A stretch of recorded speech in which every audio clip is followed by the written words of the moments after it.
That's pretty cool. Well, welcome to the podcast.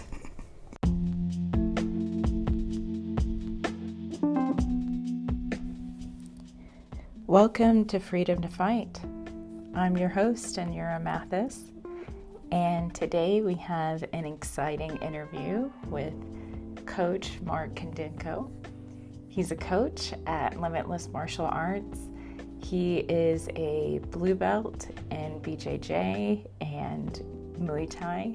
He's also a personal trainer and somebody that I look up to, somebody that I've gotten a wealth of knowledge from. I hope that you enjoy the interview. Thanks for joining.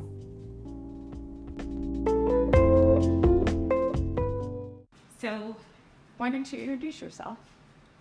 You want first name, last name? If you, whatever, yeah, sure, whatever you're comfortable with. My name is Mark Kondenko, and I am a jiu-jitsu, Muay Thai, and coach and personal trainer.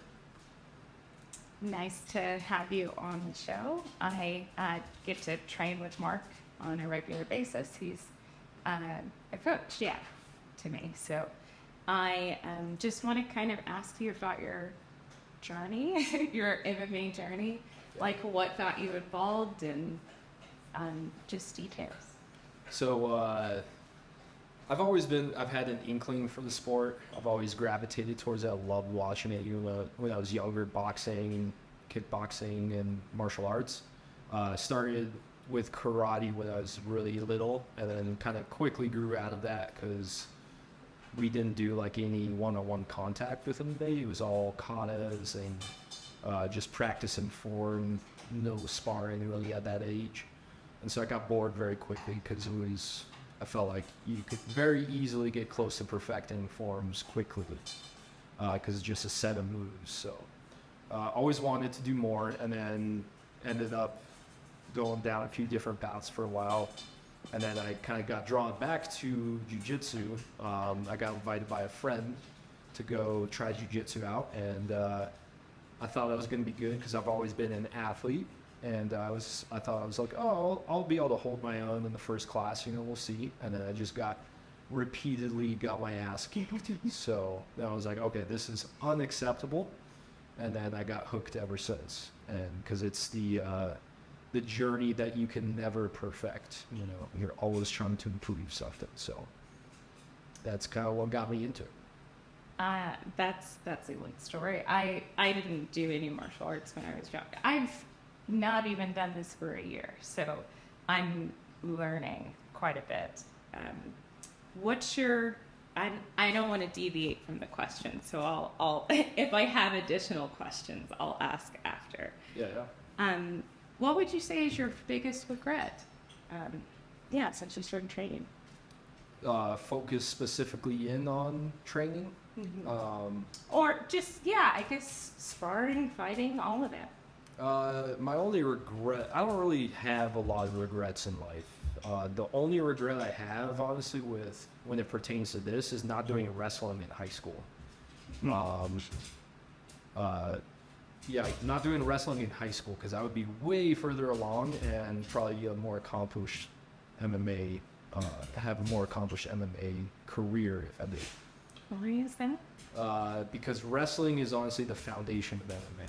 If you are not a good wrestler, it doesn't matter how good your jiu-jitsu is,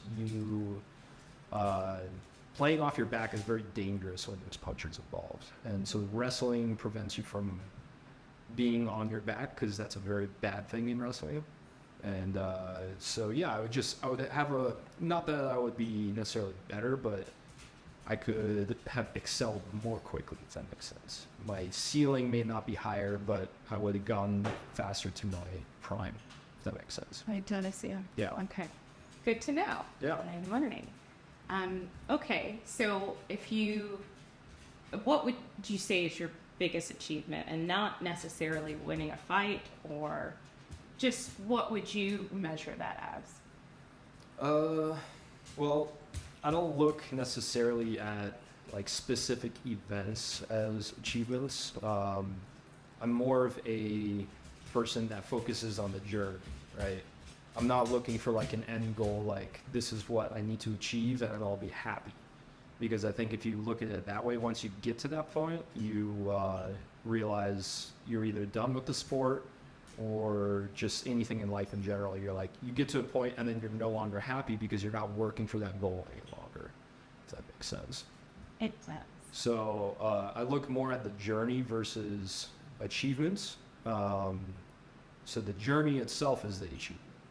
But if I had to point something specific, so far would be my last jiu-jitsu tournament that I did, getting gold in that.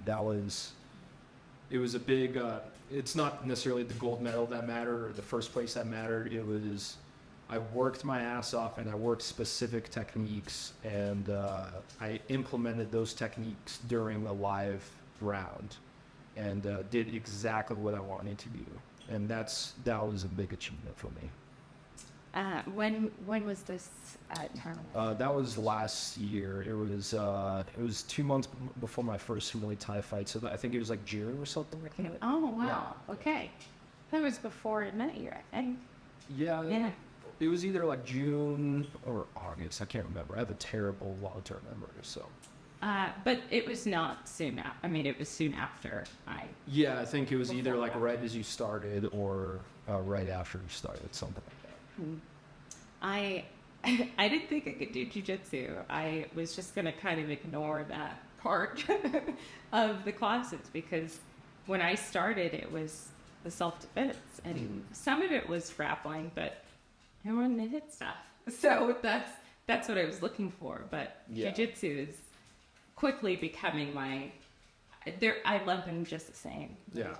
Well, I'd say if you, the best bang for your buck would definitely be jiu-jitsu at the beginner level. Muay Thai is very easy to get very good at quickly, but if you're looking for street defense type stuff, jiu-jitsu is very important, and it will give you the best ability to survive and not get hurt in a dangerous situation. So. Would you elaborate more? Would I elaborate more? Yeah. So with one-on-one fights, all of them end up on the ground at some point. It just, things get chaotic. Somebody goes for a takedown. Somebody gets dropped, with a punch. And so if you look at the statistics, actually, almost all street fights or confrontations end up on the ground at some point. And once it goes to the ground, most people have a basic understanding of throw punches, don't get hit, right?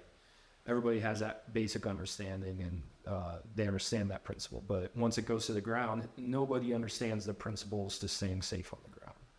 And that's where jiu-jitsu comes in. So that's why it's important. Okay. Good to know. Yep.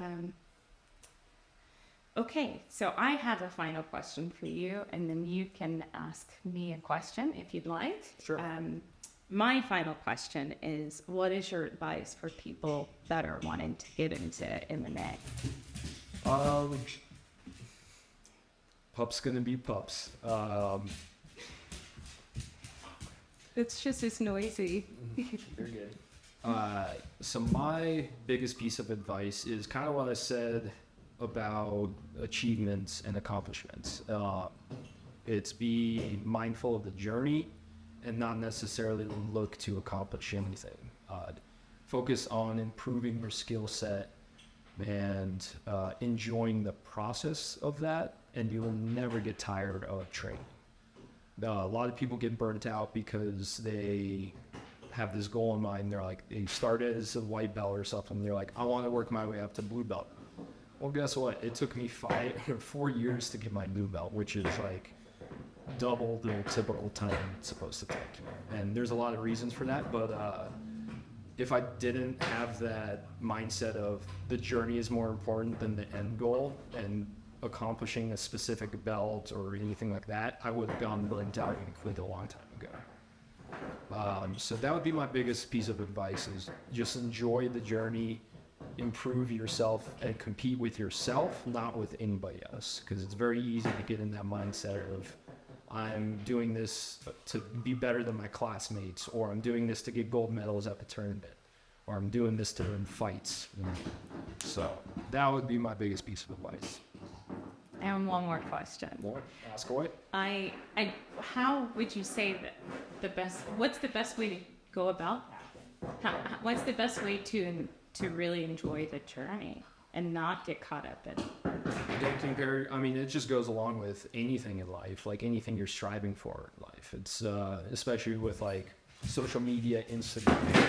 It's very easy to be caught up and be like, oh, somebody has more than I do, right? Somebody has this big house and I don't have it, right? So I'm comparing myself to others. So literally, if you can stop comparing yourself to others and just compete with yourself, that is the best mindset. So I don't know if that answered your question. It does. Yeah. Comparison is the thief of joy, and if you start comparing your accomplishments to other people's accomplishments, that's where it kind of slash. So this time. do it. I agree, and I think that's been my mentality because I don't know. I didn't come into this with an open mind, thinking like, oh, I'm gonna rank up like everybody else does. Like, yeah, of course. Right.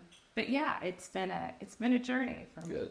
And all the rankings it's I know I just said don't compare yourself, but it's a good place to like compare to where you were. Mm-hmm. And that's the whole point of them, is because it gives you a hierarchy. It's good for the professors because it gives you a hierarchy of your students. You can see like who's where and who needs to improve to get to a certain level. And for yourself, the rankings are just a good comparison to like where were you 6 months ago?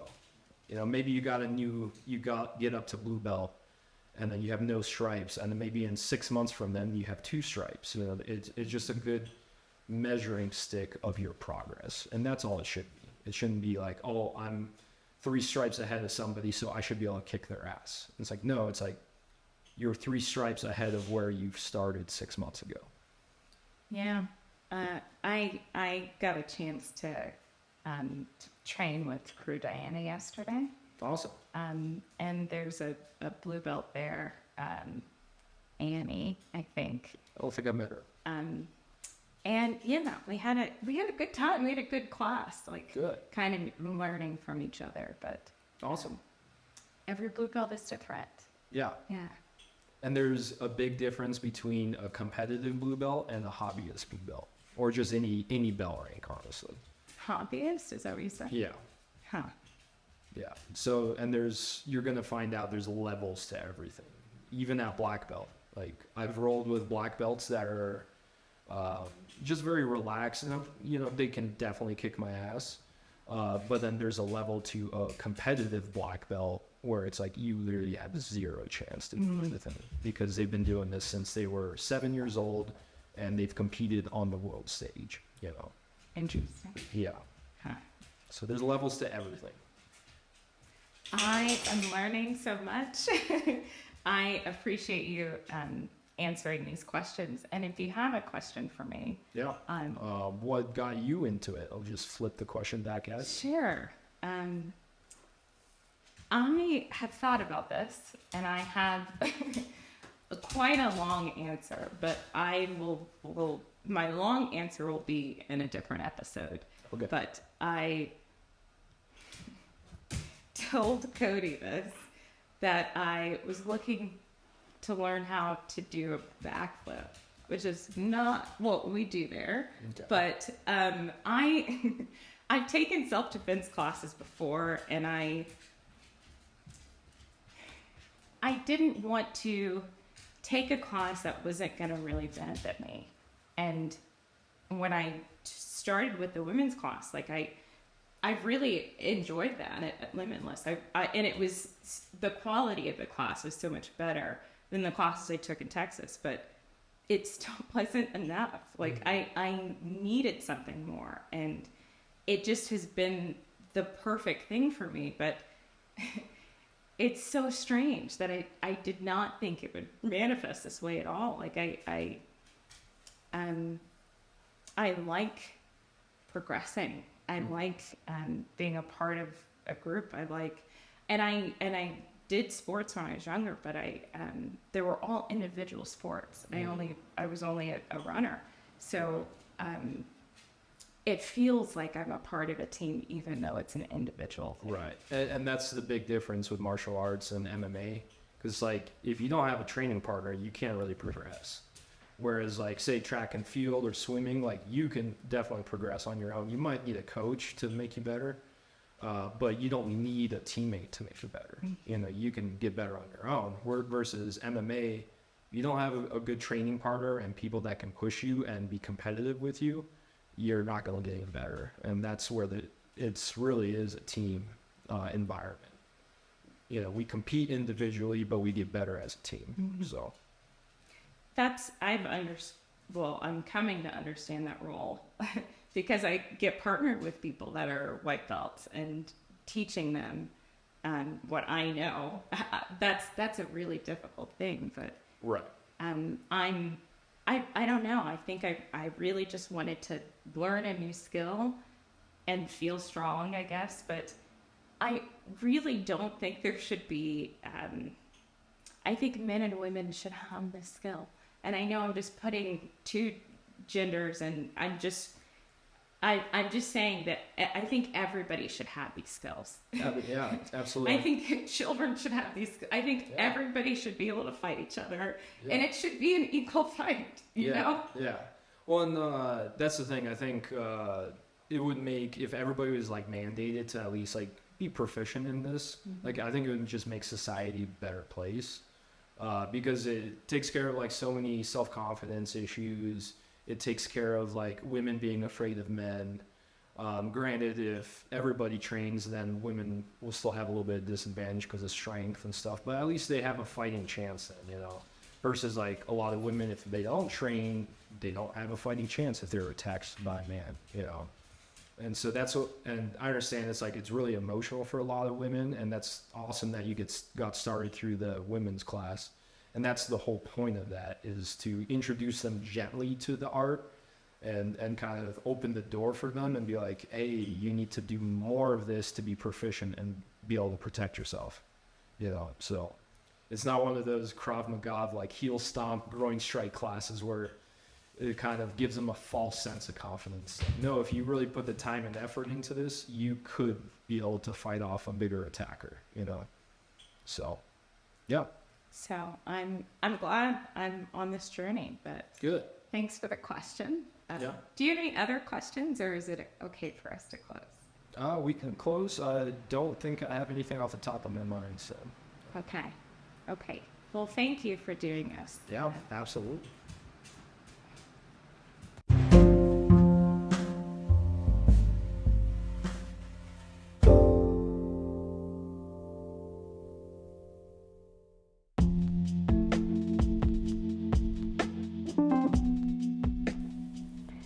That was an interview with Coach Mark Kondenko. I hope to learn so much more from him. He is a fighter. He does actually fight. He goes to BJJ competitions and Muay Thai, and there's so much that I'm learning from him. So I'm glad to have him on the show. And I hope you tune in next time for our next interview. Thanks.